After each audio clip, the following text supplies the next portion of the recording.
The stars around Pluto looked different today. They seemed to shimmer and bend as massive ships dropped out of hyperspace. The Zeltharian First Fleet had arrived at the edge of the Sol system, and their commander was not impressed. Vex Thul stood on the bridge of his flagship, the Eternal Dominion.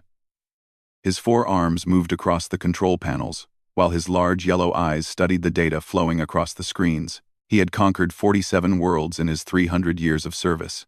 This primitive backwater planet called Earth would be number 48. Status report, he ordered, his voice carrying the authority of countless victories. Kethryn, his science officer, looked up from her station. Her blue skin gleamed under the bridge lights as she spoke. Commander, we have completed our scan of the human home system. The intelligence reports were accurate. These humans are even more backward than we thought. She pressed a few buttons, and the main screen filled with images of human spacecraft. They looked crude and bulky compared to the sleek Zeltharian vessels. Smoke and fire came from their engines instead of the clean energy drives that civilized species used. Look at this, Kethryn continued, pointing at the screen. They still use chemical rockets to get into space. Their fastest ships barely reach 1% of light speed. Our scout drones could outrun their best fighters. The bridge crew laughed. Some made jokes about how humans probably still used wheels to move around on their planet.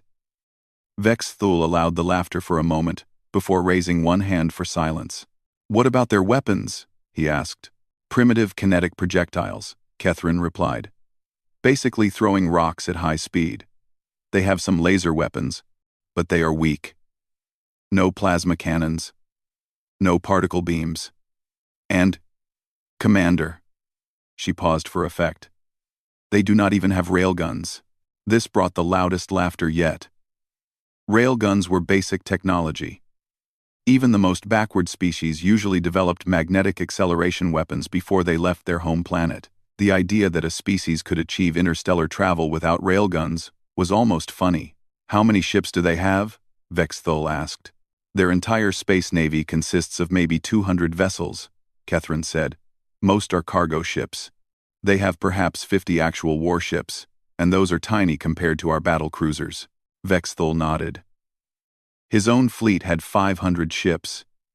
Each one was larger and more powerful than anything the humans had. This would not even be a real battle. It would be target practice. Commander, called out Zartok from the communications station. We are receiving transmissions from the human homeworld. They appear to be standard civilian broadcasts, news programs, entertainment, commercial advertisements, any military communications, some encrypted channels. But our computers broke the codes easily. They are using mathematical encryption that is thousands of years old. We can read everything they send. Vex Thul felt a moment of disappointment. He had hoped for at least some challenge. The humans were so backward that this would be over quickly. Still, Earth was in a good location for the hegemony's expansion plans. The system had useful resources, and the humans could be put to work in the mines once they surrendered. What about their defenses? He asked. Kethryn pulled up another display. They have some orbital platforms around their homeworld and colonies. Our scans show basic missile launchers and laser batteries. Nothing that could threaten even our smallest ships. Ground defenses, kinetic weapons, chemical explosives, and more lasers. They appear to fight wars by throwing metal at each other very fast. It is almost primitive enough to be charming. The laughter returned. War leader Grixnal, Vex Thul's tactical officer, leaned forward in his chair. Commander, this hardly seems worth our time. Perhaps we should just send a demand for surrender and skip the demonstration of force. Vex Thul considered this. The hegemony preferred to conquer worlds with minimal damage to useful infrastructure. If the humans were smart enough to recognize hopeless odds, they might surrender without a fight. Very well, he decided.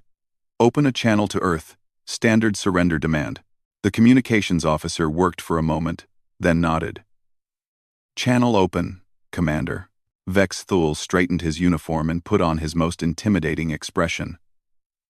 The screen showed him Earth, a small blue and green world that would soon belong to the hegemony.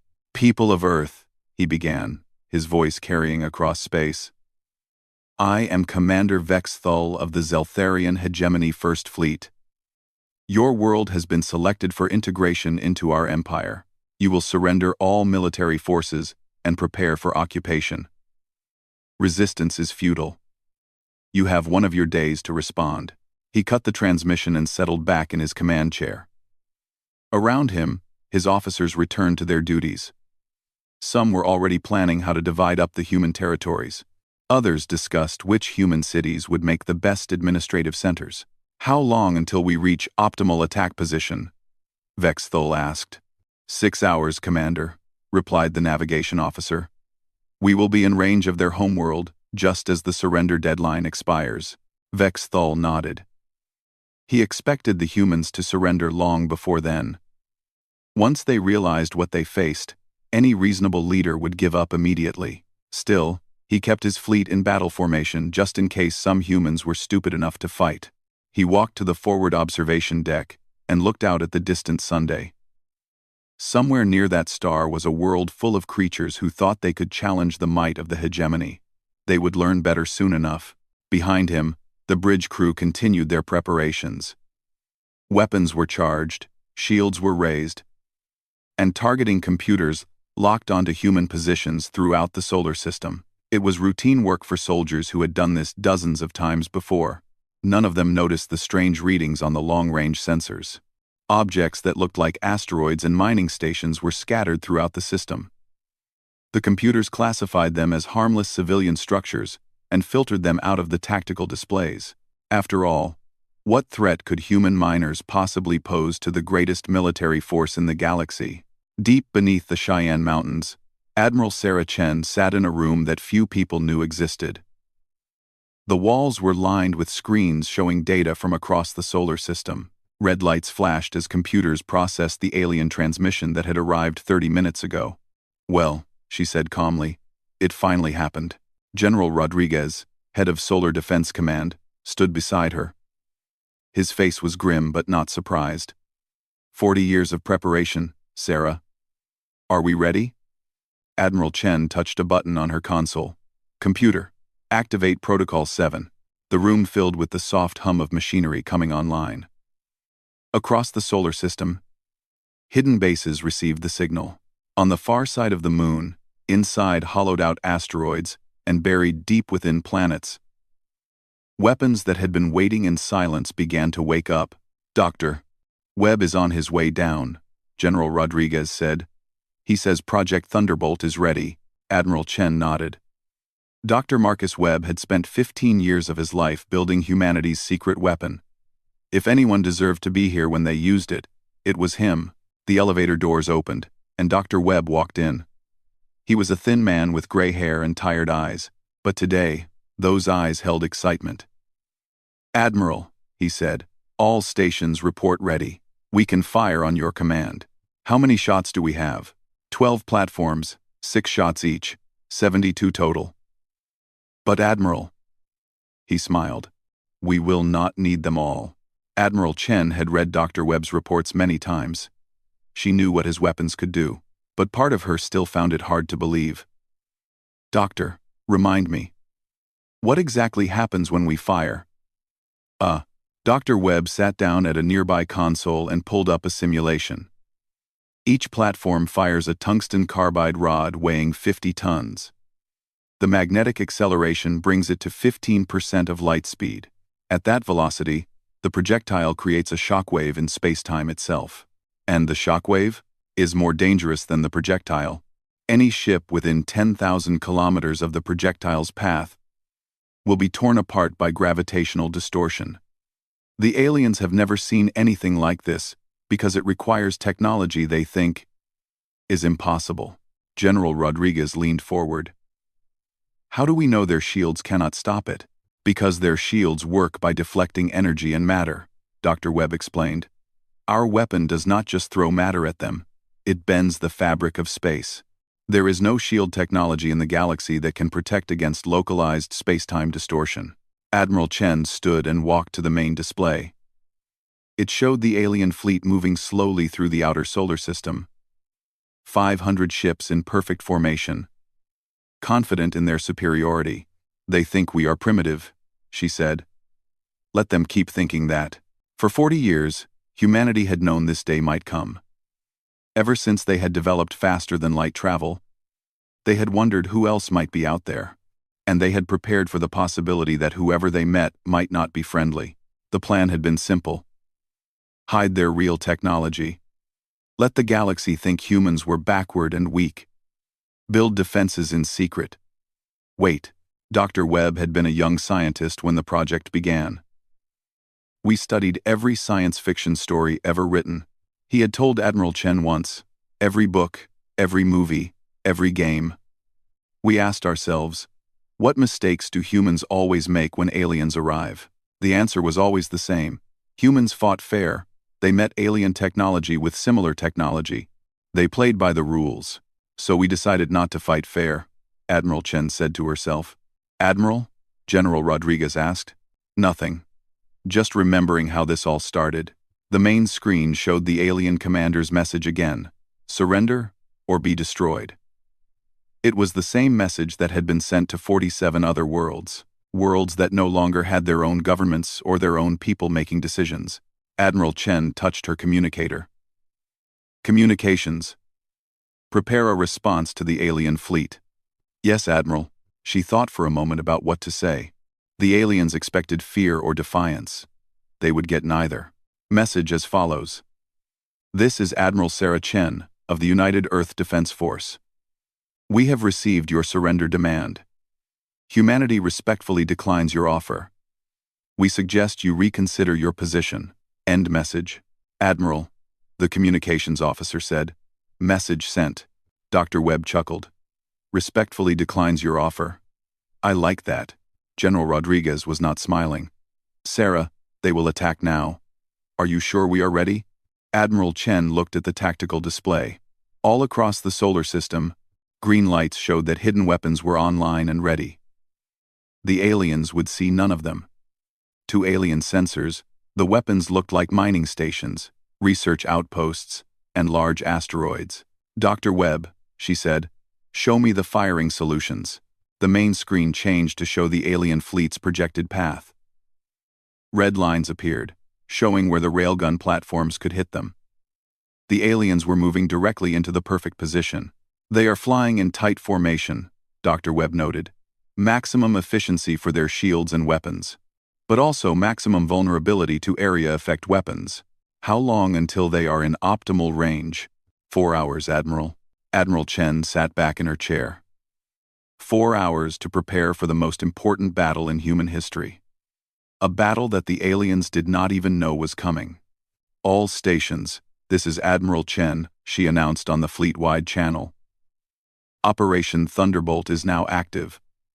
All units maintain radio silence and hidden status until further orders. The enemy believes we are primitive and weak. Let them continue believing that, until it is too late. She looked at the alien fleet again. 500 ships filled with soldiers who thought they were conquering another helpless world. They had no idea that they were flying into the most advanced weapons system ever built by humanity. General, she said, deploy our visible fleet. Give the aliens something to look at. Admiral, send out the old ships. The ones that look like what the aliens expect. Chemical rockets, primitive weapons, obvious construction. Let them see exactly what they want to see. General Rodriguez smiled for the first time. Make them think we are desperately throwing everything we have at them. Exactly. While they are laughing at our pathetic defense force, our real weapons will be getting into position. Dr. Webb pulled up another display. Admiral, I should mention. The energy signature when we fire will be visible across the galaxy. Every species with advanced sensors will know something unprecedented happened here. Admiral Chen considered this. After today, humanity would not be able to hide anymore. The galaxy would know that Earth was not a backward primitive world. Good, she said finally. Let them all know. Let them know that humanity does not surrender. Commander Vexisthul read the human response for the third time. His officers waited quietly as he considered the words. Humanity respectfully declined their offer and suggested the hegemony reconsider their position. Foolish, he said finally. They think their primitive courage will save them. War Leader Grixnall activated the tactical display. The alien fleet was moving steadily toward Earth, maintaining perfect formation. Commander, shall we demonstrate our power? Perhaps destroying one of their outer colonies will change their minds. Vex Thol thought about this. The humans had colonies on Mars and several moons. Destroying one would show the futility of resistance without damaging Earth itself. The planet would be more valuable with its cities intact. Target the Mars colony, he ordered. Charge the main guns. Across the fleet, weapons that could crack planets began drawing power. The hegemony's particle beam cannons had never met a shield they could not penetrate, or armor they could not melt. In minutes, they would show these humans the price of defiance. Commander, Catherine called from her station, I am detecting movement from Earth. The main screen showed small ships launching from Earth and Mars. They moved slowly, trailing fire and smoke from chemical engines. Vex Thol counted perhaps 50 vessels total. Their entire fleet, he observed, coming to meet us. The human ships formed a rough line between the alien fleet and Earth. It was a pathetic sight. The largest human vessel was smaller than a Zeltharian escort ship. Their formation was loose and uneven, nothing like the precise military discipline of the hegemony. Scan their weapons, Vex Thol ordered. Catherine worked at her console for several minutes. As expected, Commander. Kinetic projectiles, chemical explosives, and low-power laser arrays. I am detecting what appears to be a magnetic acceleration system on their flagship. But the energy readings are very weak. A railgun? Barely. The magnetic field strength suggests it could launch small projectiles at perhaps 5% of light speed. Hardly a threat to our shields. The bridge crew laughed again.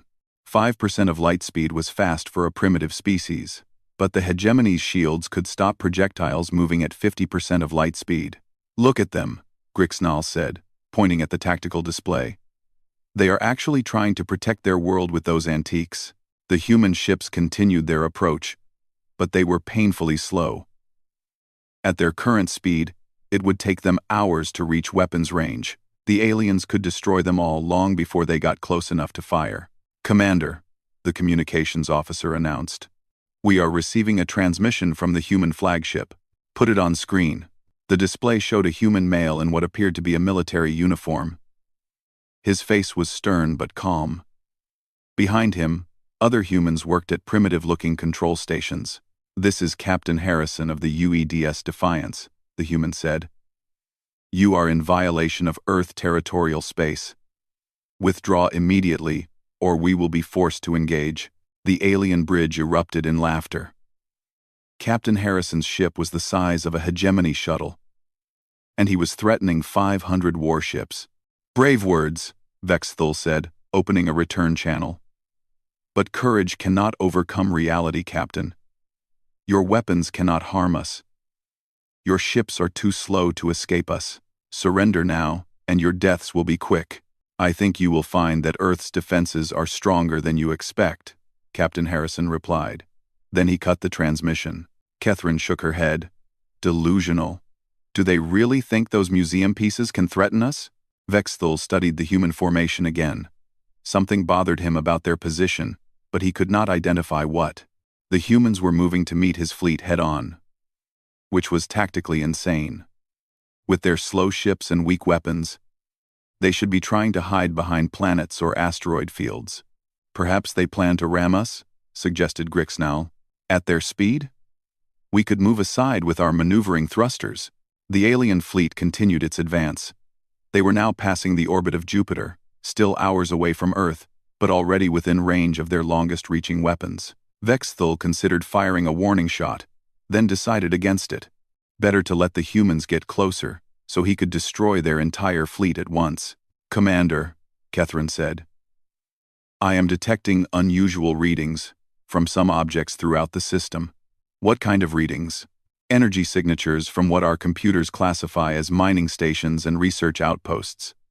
But the power levels seem higher than necessary for their stated functions. Vex Thol looked at the display showing all detected objects in the solar system. Dozens of structures were scattered throughout the system, most near asteroids or on the far side of planets. They all appeared to be civilian installations. Humans probably use inefficient power systems, he decided. Mark them as non-threats, and continue advance. The tactical computer updated its display, marking all the suspicious objects with green symbols indicating civilian status.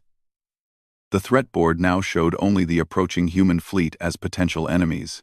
"Sir," the navigation officer reported, "we will reach optimal firing position in 2 hours. Maintain formation. All ships prepare for combat." The hegemony fleet moved through space like a steel wall. Their shields created a faint shimmer around each ship, and their weapons glowed with barely contained energy. It was the most powerful military force ever assembled by the hegemony. Against them came 50 primitive human ships that looked like they had been built in a scrapyard. The outcome was so obvious that some alien officers were already discussing how quickly they could complete the occupation of Earth. What none of them realized was that they were following exactly the path that Admiral Chen had predicted they would follow.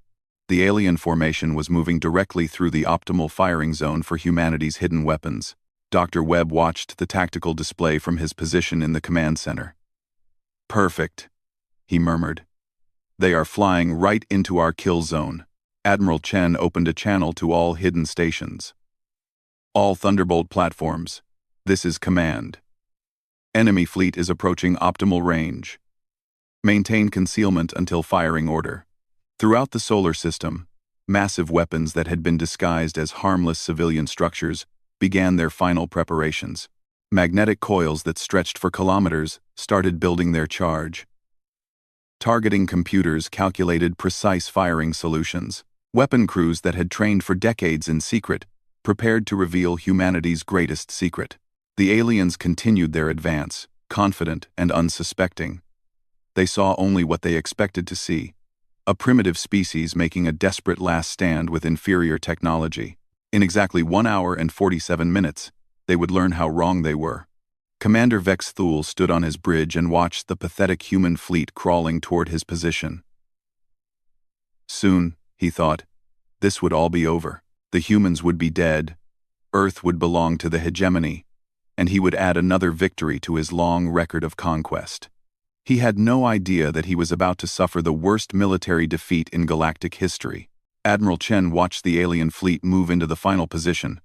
They were now exactly where Dr. Webb had calculated they would be. The enemy ships were packed tightly together, their shields overlapping for maximum protection. It was perfect military formation for fighting conventional enemies. It was also perfect for what was about to happen to them. "Dr. Webb," she said quietly, "all stations report ready?" "Yes, Admiral. All 12 platforms are charged and locked on target. We have firing solutions for the entire enemy fleet." Admiral Chen stood and walked to the main tactical display. The alien fleet showed as red dots moving steadily toward Earth. The human decoy ships showed as blue dots, still slowly approaching the aliens, and scattered throughout the system, invisible to alien sensors. Green dots marked the hidden Thunderbolt platforms. "Open a channel to all human forces," she ordered. "Channel open, Admiral.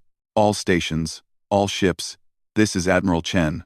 In 30 seconds, we will show the galaxy that humanity will never surrender, that we will never bow to tyrants, and that we are not the primitive species they think we are." She paused.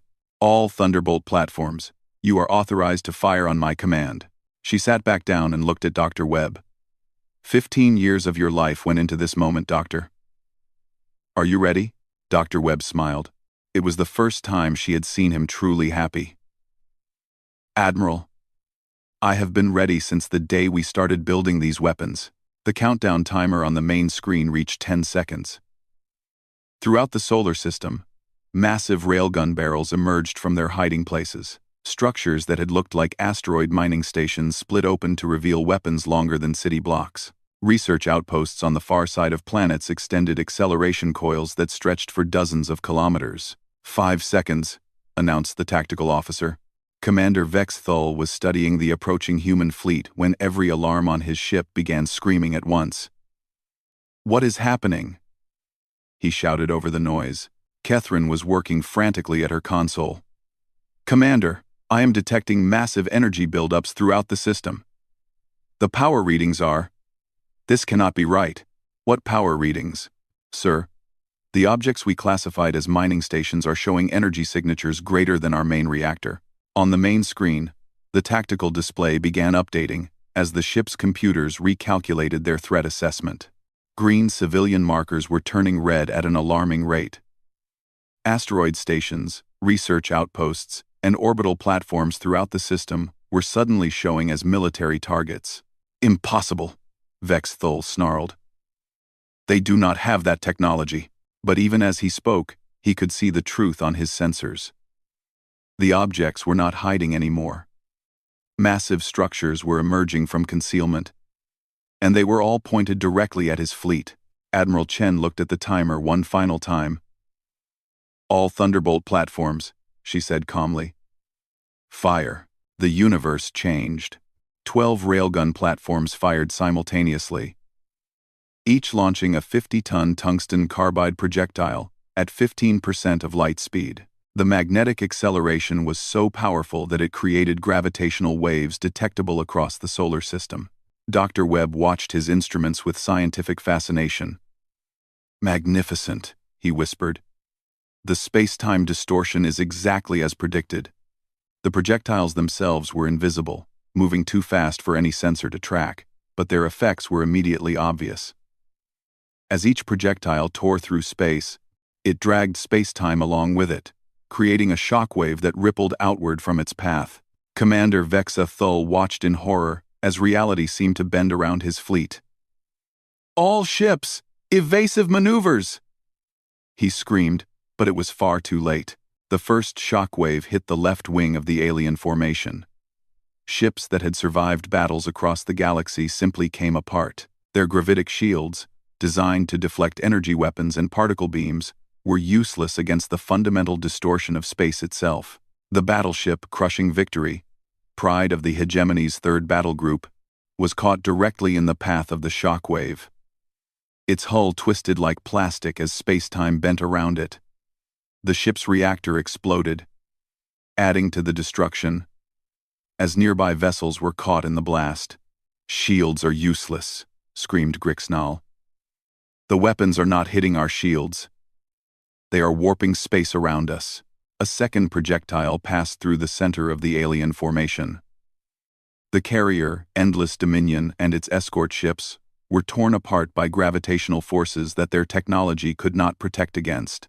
Hundreds of smaller craft simply disintegrated as the fabric of space stretched and snapped back. Catherine stared at her instruments in disbelief. Commander, the projectiles are moving at 15% of light speed.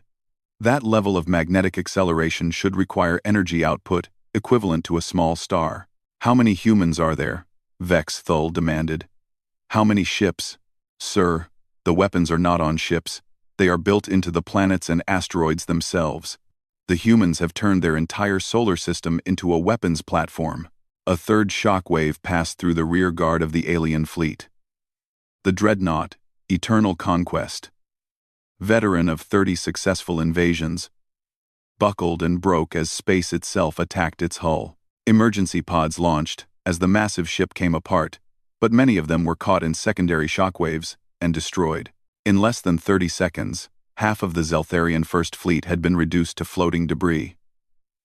Ships that had seemed invincible were now twisted metal drifting through space. The survivors were scattered and damaged, their perfect formation destroyed. Admiral Chen watched the tactical display with grim satisfaction. Cease fire, she ordered. Let the survivors see what happened to their fleet. Dr. Webb was studying his sensor readings. Admiral, the gravitational disturbances are settling. Space-time is returning to normal configuration. But the debris field, it stretches for thousands of kilometers. Damage assessment of enemy forces? 47% of enemy vessels destroyed or disabled.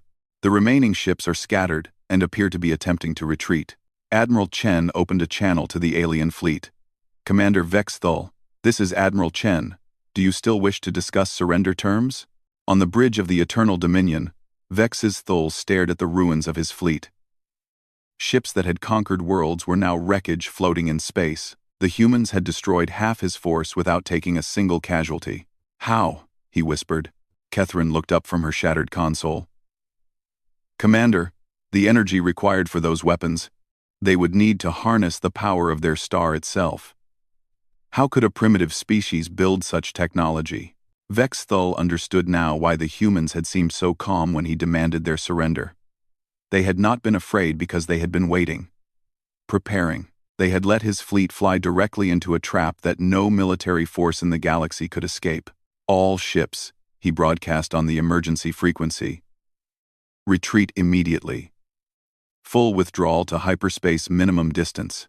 But even as he gave the order, he knew the truth.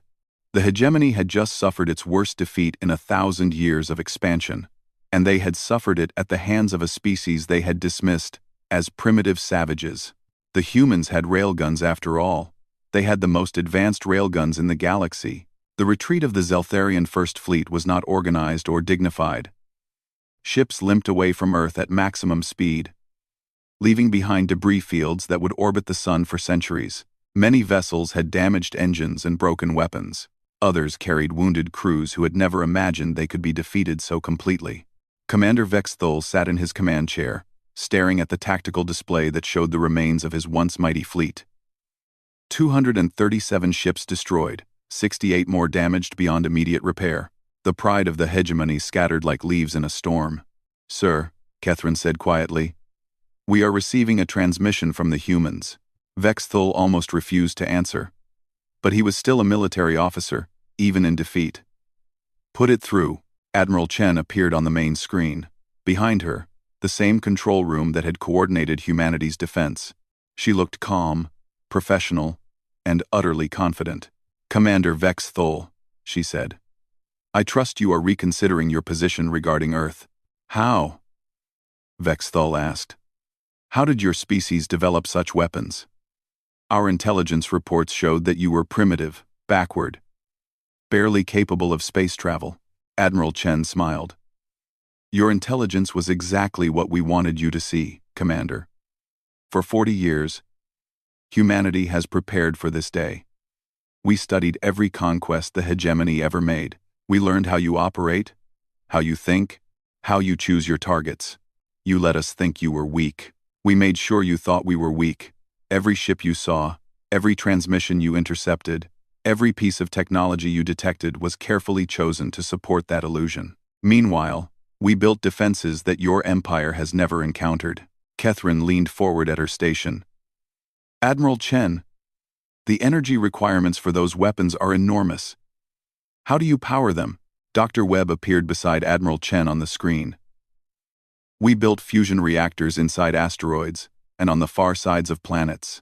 Each Thunderbolt platform has its own dedicated power source. It took us 15 years to construct the network. But the magnetic acceleration technology," Vex Thull protested, "the field strength required to achieve those velocities should be impossible with any known materials." "You are correct, Doctor," Webb replied. "It is impossible with known materials. So, we invented new materials. Humanity has had a lot of time to think about physics, while you were conquering other worlds." Admiral Chen stepped forward again. "Commander, your empire made one critical mistake. You assumed that because we appeared primitive, we actually were primitive. You never considered that we might be hiding our true capabilities." The communication screen split to show Captain Harrison of the Defiance. His small ship was moving slowly through the debris field, scanning the wreckage. "Admiral," he reported, "we count 47 alien ships attempting to retreat. The rest are either destroyed or disabled. Let them go, Captain. They have learned what they came here to learn." Vex Thull felt humiliation burn in his chest. The humans were not even preventing his retreat. They were confident enough in their victory to let the survivors escape. "Admiral Chen," he said, "this is not over. The hegemony will send more fleets. Larger fleets." "Will they?" Admiral Chen asked. "Commander, you just lost half your ships to weapons you never saw coming. Are you going to recommend that the hegemony send more ships to Earth? Are you going to tell your leaders that humanity has planet-killing railguns hidden throughout their solar system?" The truth of it hit Vex Thull like a physical blow. He could not recommend another attack on Earth, not after what he had witnessed. Any military leader who heard his report would classify humanity as a maximum threat. You planned this, he realized. From the beginning, you wanted us to attack and be defeated. We hoped it would not be necessary, Admiral Chen replied. But we knew that eventually, someone would come to Earth with hostile intentions. We wanted to make sure that the first attempt would also be the last. Dr. Webb pulled up a display showing the energy signatures from the railgun discharge. Commander, those gravitational pulses were detectable across the galaxy. Every advanced species will have recorded the signatures. They will know that something unprecedented happened in this system, and they will investigate, Admiral Chen added. They will learn that humanity is not a primitive species to be conquered. They will learn that we have weapons that can destroy any fleet. They will learn to leave Earth alone. The implications hit Vexthul all at once. Humanity had not just defended itself. It had announced its presence to the galaxy as a major military power. Species that might have considered attacking Earth would now think twice. You have been planning this for decades, he said. We have been planning this since we first looked up at the stars and wondered who else might be out there, Admiral Chen confirmed. Humanity learned long ago that sometimes the best way to avoid a fight is to make sure you can win it decisively. Catherine was running calculations at her station. Admiral, with weapons of this power level, you could threaten any fleet in the galaxy. You could even attack our homeworlds. We could, Admiral Chen agreed. But we will not. Humanity does not seek to conquer other worlds. We simply refuse to be conquered ourselves. Vexthul understood now why the human response had been so calm. They had not been afraid because they had known exactly how the battle would end. The entire confrontation had been orchestrated to send a message to the galaxy. What do you want us to tell the hegemony? He asked. Admiral Chen's expression became very serious. Tell them the truth, Commander. Tell them that humanity is not primitive. Tell them that Earth is defended by weapons they cannot counter. Tell them that any future attempts at conquest will end the same way this one did. She paused, then added, and tell them that we know where their homeworlds are located. The threat was clear. Humanity might not seek conquest, but they had the ability to project power across the galaxy if necessary. I will deliver your message, Vexthul said. One more thing, Commander. You might want to update your intelligence databases. As you have discovered, humans do not just have railguns. We have the most advanced railguns in the galaxy. The transmission ended, leaving the bridge of the Eternal Dominion in silence. Around Vexthul, his officers worked quietly to coordinate the retreat. None of them spoke about what they had witnessed. 3 hours later, the surviving ships of the First Fleet jumped to hyperspace, leaving the Sol system behind. In the cargo holds of the flagship, Vexthul carried detailed recordings of the human weapons and their capabilities. Back on Earth, Admiral Chen stood on the observation deck of the command center, looking up at the stars. Dr. Webb joined her, carrying 2 cups of coffee. Do you think they will try again? He asked. No, Admiral Chen replied. They will go back to their empire and report that Earth is too dangerous to attack. Other species will hear the reports and reach the same conclusion. And if someone decides to test us anyway? Admiral Chen smiled. Then they will learn the same lesson Commander Vexthul just learned. Humanity does not surrender. Dr. Webb looked at the datapad in his hand, showing the performance reports from all 12 Thunderbolt platforms. 15 years of work, and it was over in 30 seconds. The best battles always are, Admiral Chen said. Quick, decisive, and with a clear message to anyone thinking about trying the same thing. Above them, the stars looked the same as they always had. But everything had changed. Humanity was no longer a hidden species pretending to be primitive. They were a known military power with weapons that could reshape battlefields. The galaxy would remember what happened at Earth, and they would remember that when humanity said no, they meant it. In the weeks that followed, sensor stations across the galaxy would detect the gravitational signatures from the railgun discharges. Scientists would study the readings and realize that someone had developed weapons that bent space-time itself. Governments would quietly update their threat assessments and remove Earth from any lists of potential targets. The age of humanity hiding in the shadows was over. The age of humanity as a galactic power had begun, and it had all started with an alien commander who scoffed that humans did not have railguns.